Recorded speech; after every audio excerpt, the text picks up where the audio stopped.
Well, Yvette, it is time for part 2. I'm so excited about this. Thank you for coming back. We didn't get enough of you the first time. We didn't get enough. What a wonderful story, a legacy that you shared with us. Beautiful heritage, beautiful story. And now you've agreed to come back and talk to us a little bit more. Welcome back. Thank you so much, Larry. I enjoyed it so much. I talked about our time together with so many people and how much I enjoyed it. What a pleasure it is just to sit down and talk about leadership with you. Wow. It's you're a phenomenal leader, and your writings and your books express that. So it's a pleasure to be here with you today, and thank you for inviting me back. Well, thank you, and thank you for saying that. I hope my wife is listening to this podcast. do I need to send her an email or text would you mind message? just say that again to her? I will. Oh, Yvette, you are an accomplished and established woman leader who has already made such an impact. Let's go back and talk about that, if you will. Okay. I want to ask you about some things you're doing now. We'll get there, but let's go back in your professional life when you first started. Now, last time we kind of walked up to the point of to the professional part of your life. Kind of pick us up right there and tell us what happened and where you were and what did you learn from this season of your life, this professional season. So I don't know if I shared that I graduated in engineering, and that's where my career started. And when I had our second child, I left the engineering field, and it's funny because the CAD system, computer-aided design, was just coming in. I was working for the Army Missile Command. That was the title at the time. But I felt a pulling to go home. I was traveling a lot. I had just had a second child. And that's when the leadership part kicked in. Okay. While I was home, I started helping my husband with ministry work, and while I was taking care of our children. And I started writing a book on faith at the time, which I thought was interesting. But of course, if you leave an engineering salary and go home and become a full-time mom, you need a lot of faith. Right. Isn't that the truth? So in that process and over several years, it ended up where my husband became a senior pastor, and we had started our ministry, and we needed some training for leaders. And as far as within our congregation, but we needed it to bring in a cultural perspective and a biblical perspective. And that was important because when it came to some congregations, and especially in some African American communities at the time, it was 10 years ago, actually longer than that. I'm aging myself, but that wasn't a big push. So we had to make sure we made it culturally inviting and with strong biblical principles, but a way that we could develop leaders, not just for a professional or for the church, but that they could use in their professional life. So let me ask you a question. You were a professional. You were an engineer, okay, working out at the defense. Right. DOD. And then you come home to really go into ministry with your husband, right? Is that right? Well, actually, I came home to take care of our kids. The ministry part wasn't even full blown yet. That happened along the way. All right. I say it all the time. I feel like God tricked me. That's what I wanted to know. How did it feel to come from the professional setting, which you had to work hard for, Yvette? Right. It was difficult for you to get. That didn't just happen. Right. It was a challenge. It was a huge challenge as an African American woman to accomplish this. You had obstacles others didn't have. A lot of people don't have. Right. And then you're going to give that up, quote, to come home. What happened psychologically with you during that transition, and how did you navigate that? It was a push, and it was a pull, and I some people thought I had lost my mind. Actually, I'm serious. They felt like, why are you giving all of that up? And I had to come to the understanding of sometimes in our walk and the path of professionally and personally that we're going in, it looks like a detour to us, but it's a straight path to where you're supposed to be. My goodness. And had I not stepped away and done that, I would have missed so much more that happened on the journey when it came to leadership development. When I went back into the marketplace when our children got older, I had a time to reset. I had a time to understand what women in the marketplace go through. That, I didn't, and I had a time to actually experience what other mothers felt when they walked away, and when they decided to go back, the gap and the that we had to overcome to get back in the marketplace. Because when I went back, to some I looked like a has-been. Wow. Or my career was over. So, and that's the way others treated me or looked at me. So during the time I was away, I learned how to develop my skills when it came to leadership. I started a little private small business. It had nothing to do with engineering, but it kept me up on using the computer and all of those things. So when I went back, it made it easier. But I'm telling you, there are times when we have to, as women in the marketplace and in the marketplace, we have to come to the place where we realize if you don't know who you are, others won't. Just say it one more time for me. If you don't know who you are, others won't. Beautiful. And something I had to learn through all of that was I had to understand my value. And so many times, even because there were times when people undervalued me because I walked away from my career. But I had to learn how to remind myself of my value, even at home or in the church. Because if I didn't, I would lose my identity and of who God really created me to be. And I couldn't see myself as a real leader until I understood that. That makes so much sense, Yvette. Your value, it couldn't come from your job. It couldn't come from being an engineer. No. Your value came from something much deeper than that for who you were, whether you were playing the role of mom and investing in those treasures, or whether you were on the professional setting. Your value came from who you are, who God made you to be, right? Absolutely. And that's the problem I think that happens a lot of time in the marketplace is we only see our value with a job, a profession, a title. And when that changes, that's depression, anxiety, all of these things, all of these emotions kick in because, you really weren't sure who you were. You identified who you were with your surroundings and your environment.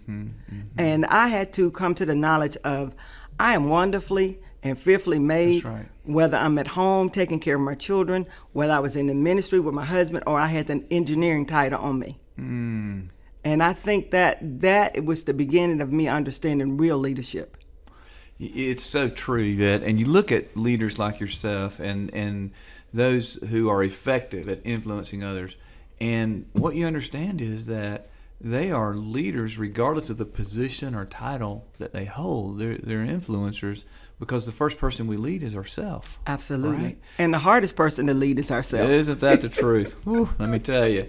So there you are. You're at home now. You're a mom. I want to take us back there, and what a incredibly important calling to go back and say I'm leading the most important thing that I can think of, my children, right? These are very important treasures.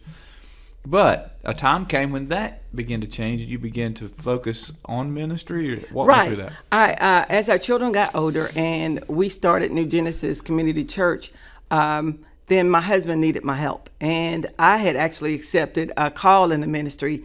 It was controversial because I was a woman, so there was another barrier that I had to cross. We grew up in a congregation that did not believe in women in the ministry. Oh, wow. And so I kept feeling that call and that pull from God, and I'm saying, well, if that's true, you need to tell my husband because we've been taught that that's not real. That shouldn't be. That's right. So I would, my nephew used to tease me and say that I was bootleg ministering. Bootleg ministering. Because people, they recognize the gift in me. Yeah. Even though I tried to suppress it, people would call and ask, can you come and speak? We want you to speak to our women. And so my husband was comfortable because it was with the women. And of course, that was more acceptable if the woman talked to women. Okay. All so right. it was more acceptable. But then I got an invitation to come at an 11 o'clock service on a Sunday morning. Big church. Yes. Here we go. And that was a barrier that in my life, I either had to choose to cross it Yeah. and go in faith, or suppress the gift that I was given. Yeah. And so a lot of times in life, we are forced to make the decision, am I going to do what's popular, or am I going to do what I'm called and purposed to do? And as a leader, we have to make those decisions. That's right. And so I talked to my husband about it. He was like, but he didn't stop me, because I think he knew he had to cross the line. Come on. That's right. That's good. So he didn't stop me, but at the same time, he wasn't comfortable with it because of what others would think. And that's another thing about leadership that I've learned during that period, was that you have to not necessarily be comfortable with what's popular, but you have to be comfortable with what purpose and destiny and what's right. That's right. It can be lonely, though. Oh, it was Right. very lonely for me. Yeah. During that period of time, it was very lonely for me. I remember one time I was pumping gas at a gas station, and a gentleman walked up to me. This was after, I was openly in the ministry, and we were both leading together. And a gentleman walked up to me. He knew me from my past, and he said, I heard what you're doing, and I don't believe in what you're doing. I mean, we're pumping gas, and and I'm thinking.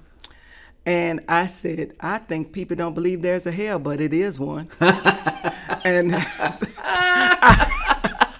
I love that answer. I mean, I didn't get so angry or Right. frustrated. I had been through that period with God. Right. Where you're crying, I don't want to do this. This because it's going to cause too many controversies. But I look now, think about, I wouldn't be sitting here with you probably if I had not been Yeah, obedient. that's right. That's good. Even though it came with controversy, and even though it was a challenge, I had to reckon within myself that if I'm going to fulfill my destiny, I cannot worry about necessarily what other people say. And I knew this. And I think everyone that's a leader needs to know this or realize this. Someone is waiting for you to step up to your leadership position. That's so good. The world is waiting. There's someone in life that needs to, there's someone in life that needs you. And you can't be afraid to step into that role just because the world or other people don't agree with what you're supposed to be doing. So you did it. You spoke at that service. Yes. And off you go. Yes. And amazingly, people gave their lives to Christ that day. I love it. Wow. I mean, people. He used you. He Yeah, did. God used you. And I remember my grandmother, Mama Eunice, the one that I shared. Yeah. She went with me. She never misses her service, but she went that day. And on the way home, she said, honey, and she grew up in the same congregation, same denomination. She said, honey, you're going to have to do what God's telling you to do. She said, I know that the people don't understand, but I saw what happened today. And there's a call on your life, and you just need to accept it. Ooh, what wisdom. It was. It was wisdom. And so from that, we started the ministry, the new ministry together, and we developed a 12-month leadership, a 12-month school of ministry. And we taught, Wow. we wrote our own curriculum. We used books that were available, but some curriculum we wrote ourselves. In fact, that's the curriculum, the book on faith, Mountain Moving Made Easy.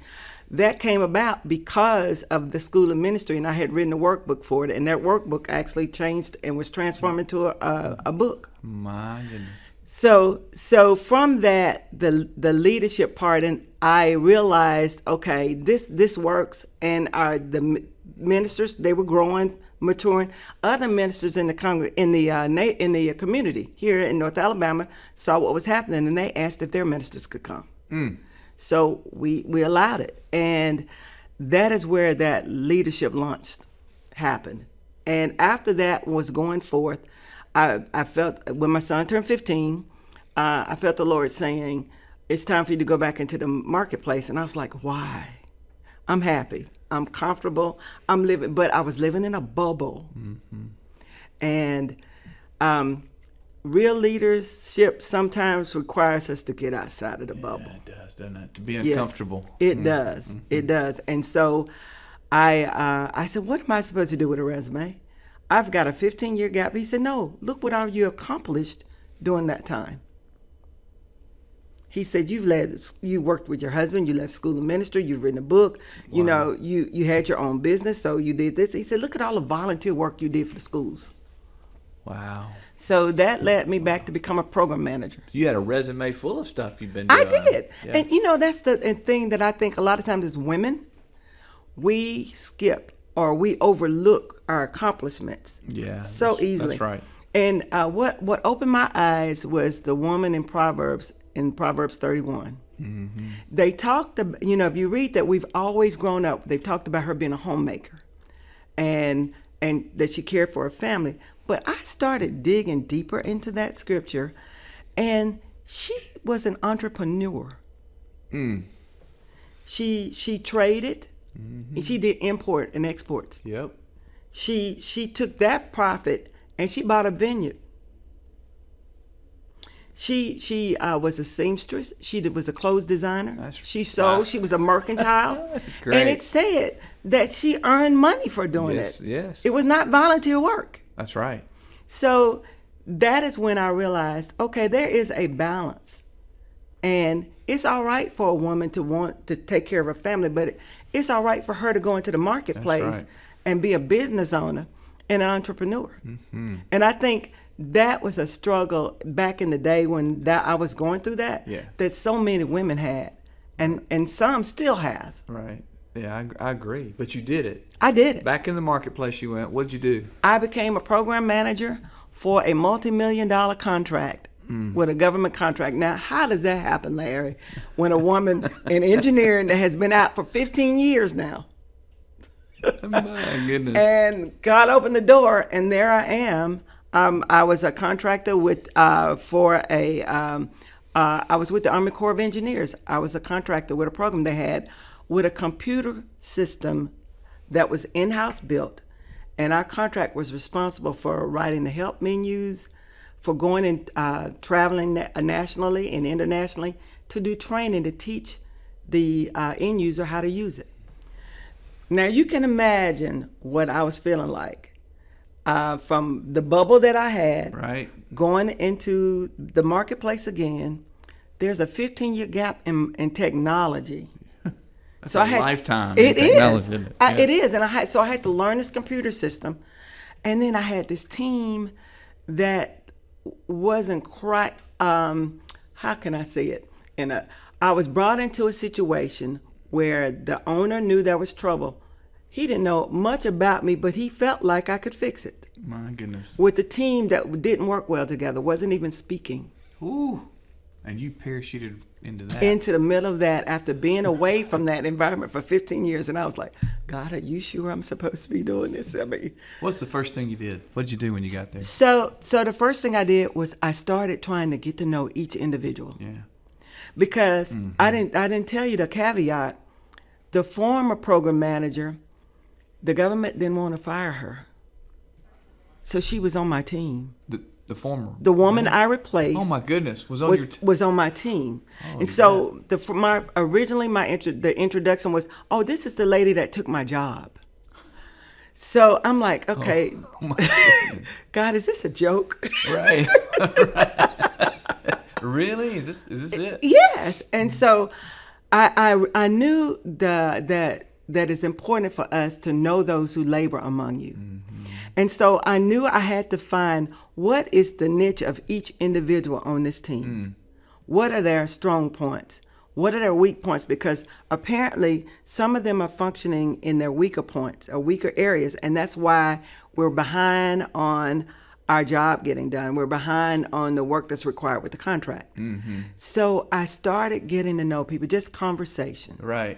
Finding out their likes and dislikes, trying to figure out why they didn't get along. Right. And in the middle of that, you wouldn't believe this, but in the middle of that is when I met you.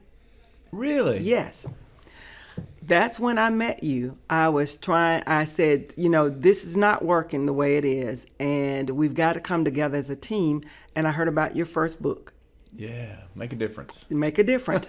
And so I read it, I met you first at it was an event in Decatur. Yeah, yes, I Years remember. ago. Yeah. I met you and I read your book on Make a Difference, and then I began to understand the personalities of each one of our team members. Oh, wow. And I realized that I had a monkey, I had a lead. I mean, I had some lions. I had a turtle. I had the whole. I had some the camel, Yeah. and then we were working for a lion. Oh, wow. So our client, the lead on the project, was a lion, which made it very difficult because I had some monkeys, Right. I had some camels, I had some turtles, and they don't do well with lions. So That's right, yeah. so that caused me to really look inside who I was as a leader.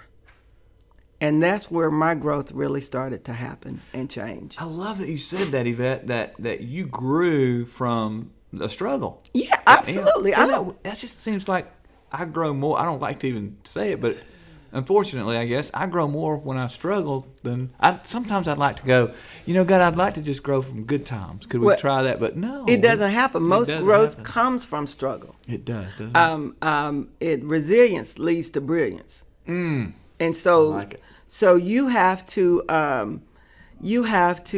go through something to pull that greatness out of you. Otherwise, we all be much loved monkeys having a good time, wouldn't we? That's right. That's exactly right. And that's the way it is with even as leaders. I think sometimes we're given the teams that we're given as a challenge, not only to help them, but to mature us. Great word. That's a great word. And you ran to the hard thing. That's what you did. I did. Yeah. I did. Yeah. The R in the The grit R. in your new book. That's right. I don't know if I'm supposed to be talking That's about great, it, but I yeah. can't wait. Listen, anybody that's listening, you've got to get that book. It's phenomenal. You're so kind. Thank you. We're excited. We just a quick pause for that. Right. It's called Crossing the Line, and you'll hear more about it hopefully in the days to come. And we're launching that, and we're excited. And I want to thank you for reading it. But we're talking about one of the things in the book is called grit, and that all leaders need it. And the R in the grit is run to the hard things. And you did that.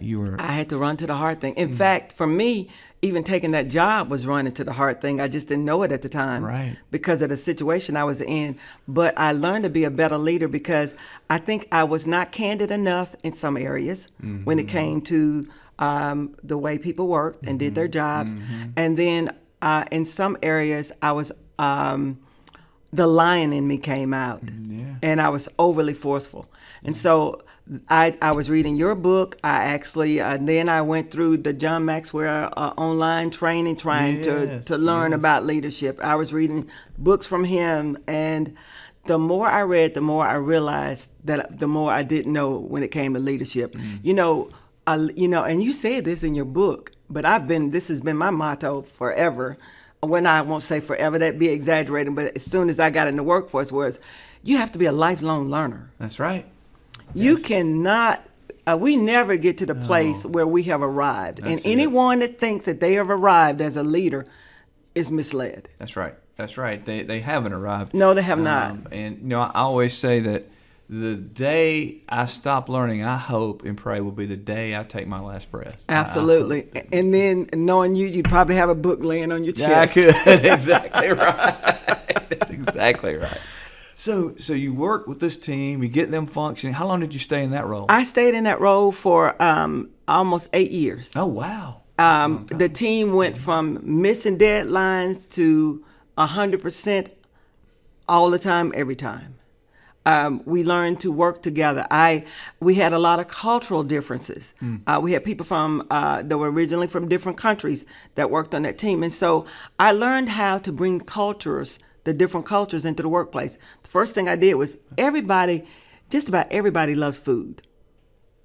So to get us to communicate one day, I suggested, okay, why don't each one of us bring a dish that's related to our culture, and we're going to share it. That is amazing. And we sat around at lunch, and we tasted, and we shared what we liked, what we didn't like, what felt strange, what didn't. And through that, people started realizing we're not that different. That's right. Now, I have to ask, Yvette, because I know about the wonderful dinners you had growing up. You told Right. me about that. Right. What did you bring? Do you remember? I think I cheated and had somebody in my family make some good collard greens. Oh, you can't beat good collard greens. Oh, Because that's it's a wonderful. Southern dish. Yeah. I knew that we had vegetarians on our team. Oh, well, okay. But I knew that they would enjoy the taste of They something would- like well, that. But the problem is what I didn't hear anything about cornbread with those collards. Well, yeah, I did do the cornbread too. I did. For But for those of you that are not from the South, there is nothing better. You got to know how to make it, though. Oh, right? absolutely. Than collard greens and cornbread that has that crust Around it, the edge. Absolutely. Oh, man. My grandmother always said, if you can't make good cornbread, you can't make good dressing. That's exactly right. And your grandmother was brilliant. That's exactly right. So 8 years you were there. I was there 8 years, and I grew so much, professionally and personally during that time. I think that the challenges, the learning how to bring a team together, it made a difference for me personally. So, but I also noticed something during that time is that I worked for a small business. Now you have to understand with the government contractor, a small business can be still making $40-50 million a year and still be considered a small business. But I noticed something about small businesses in that industry. They did not have very strong leadership programs in-house. And so I've said, why not start something where I can go in to other companies and other small businesses and help them develop their leadership program. There was a passion in me for that teaching part that I swore I would never do. My mama was an educator. Remember, I said I would never be an educator. Right. But then, as I started facilitating and traveling with the government on those technical training opportunities, that passion for leadership and seeing people develop, I watched the team start to grow and develop, and it just made me excited. Now, of course, as a woman, you're talking about the barriers. There were some places where, and situations, even on that team, where there were some men that had a difficult time answering to a woman I'm sure. as a leader. Yeah. And that was challenging for me, but it helped me, like I said before, it helped me begin to find myself even more. And find your confidence and your value. Absolutely. Not be afraid to speak up, what you're doing is not going to work. And, even in a situation where they felt smarter or, thought they should be the one in control and not me, I even learned how to sit at a table when I went to a meeting to make sure I took my own space around me and made it mine to show that I belonged at that table. Wow, that's good. Even for That is women, good. many times we approach things and we'll close in. We take the seat furthest from the back instead of closer to the front. And sometimes it's an emotional thing because we have been told we're not good enough or not smart enough, or we really didn't deserve that job, or you only got it because you were a woman and they had to hire a woman, instead of I got it because I deserved it. That's right. And I worked for it. And you have now spent your life and your time helping women to learn to lead, right? I mean, That's what I do. That's what I who do you now. are now. That's my passion. I just love that so much. I've gotten together with a group of women that are engineers. We've written books for women in leadership, and regarding how to handle an industry that's male dominated, Right. but take your place as a leader That's right. and not shy away or be fearful about taking your place as a leader. One of our books, if you don't mind me sharing, it's called TLC, Teams, Leaders, and Change, Accelerating Women in STEM. And what we do in that book is teach women how to look at the environment around them and do a SWOT analysis on themselves to understand, what are my strengths, what are my weaknesses, what opportunities do I have, Now, if someone's listening, Yvette, and they wanted to read this book, TLC, how would they get it? Oh, they can get it on Amazon. It's available on Amazon, paperback or electronic copy.